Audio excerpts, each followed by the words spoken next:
ಜಲದ ಮಧ್ಯೆ ಕಲ್ಲಿನ ಅದ್ಭುತ, ಜಲದ ಮಡಿಲಿನಲ್ಲಿ ನೆಲೆಸಿದ ಜಲದುರ್ಗ. ಕರ್ನಾಟಕದ ರಾಯಚೂರು ಜಿಲ್ಲೆಯು ತನ್ನ ಐತಿಹಾಸಿಕ ಕೋಟೆಗಳಿಗಾಗಿ ಹೆಸರಾಗಿದ್ದು, ಅದರಲ್ಲೂ ವಿಶೇಷವಾಗಿ ನದಿಯ ಮಡಿಲಿನಲ್ಲಿ ಮಲಗಿರುವ ಜಲದುರ್ಗ ಕೋಟೆ ಶಕ್ತಿಯು ಮತ್ತು ನಿಸರ್ಗದ ಕಲೆಯ ಪ್ರತೀಕವಾಗಿದೆ. ಈ ವಿಡಿಯೋದಿಂದ ನಾವು ಜಲದುರ್ಗದ ಇತಿಹಾಸ, ಶಿಲ್ಪಕಲಾ, ರಾಜವಂಶಗಳ ಆಡಳಿತ ಮತ್ತು ಅದರ ಪ್ರಸ್ತುತ ಸ್ಥಿತಿಯ ಬಗ್ಗೆ ತಿಳಿಸಿಕೊಡುವ ಒಂದು ಸಣ್ಣ ಪ್ರಯತ್ನ. ಭಾರತದ ದಕ್ಷಿಣ ಭಾಗದಲ್ಲಿನ ಬಾನೆತ್ತರದ ಸುಂದರ ಗುಡ್ಡಗಾಡಿನ ಪ್ರದೇಶದ ನದಿಗಳ ನಡುವೆ ಅಡಗಿರುವ ಒಂದು ಅನನ್ಯ ರತ್ನ ಜಲದುರ್ಗ. ಇದು ರಾಯಚೂರು ಜಿಲ್ಲೆಯ ಐತಿಹಾಸಿಕ ಮುತ್ತು. ಈ ದುರ್ಗವು ತನ್ನ ನಿಸರ್ಗ ಸೌಂದರ್ಯದ ಭೌಗೋಳಿಕ ವೈಶಿಷ್ಟ್ಯತೆ ಮತ್ತು ಐತಿಹಾಸಿಕ ಹಳೆಯ ಕಾಲದಿಂದಲೂ ಗಮನ ಸೆಳೆದಿದೆ.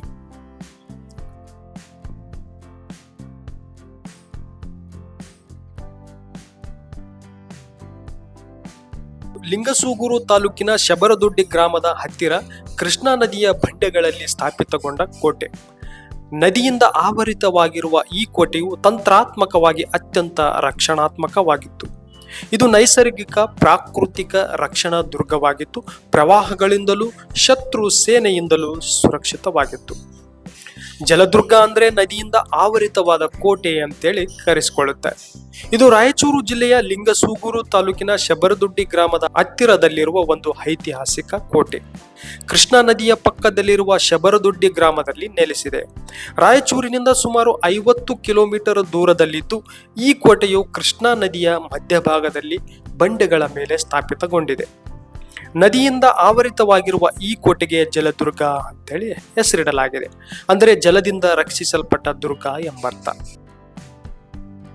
ಈ ಕೋಟೆಯ ಇತಿಹಾಸವು ದಕ್ಷಿಣ ಭಾರತದ ವಿವಿಧ ರಾಜವಂಶಗಳ ಆಡಳಿತವನ್ನ ಸಾಕ್ಷಿಯಾಗಿಸಿದೆ.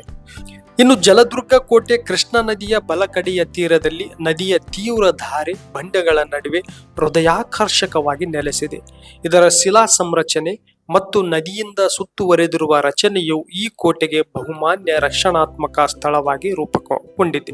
ಇದು ಪ್ರಾಕೃತಿಕ ಪ್ರವಾಹಗಳಿಂದ ಮತ್ತು ಶತ್ರು ಸೇನೆಗಳಿಂದ ರಕ್ಷಿಸಲ್ಪಡುವ ಒಂದು ಸೂಕ್ತ ಸ್ಥಳವಾಗಿತ್ತು. ಜಲದುರ್ಗವು ವಿಶೇಷವಾಗಿ ತನ್ನ ಅಡಿಗಡಿಯಲ್ಲಿ ಹರಿಯುವ ನದಿಯಿಂದ ರಕ್ಷಣೆಯ ಮೌಲ್ಯ ಹೊಂದಿತ್ತು. ಇದು ಸಾಮರಸ್ಯ ಮತ್ತು ಭದ್ರತೆಗಾಗಿ ಆಯ್ದ ಸ್ಥಳವಾಗಿತ್ತು ಅಂತೇಳಿ ಹೇಳಲಾಗುತ್ತೆ.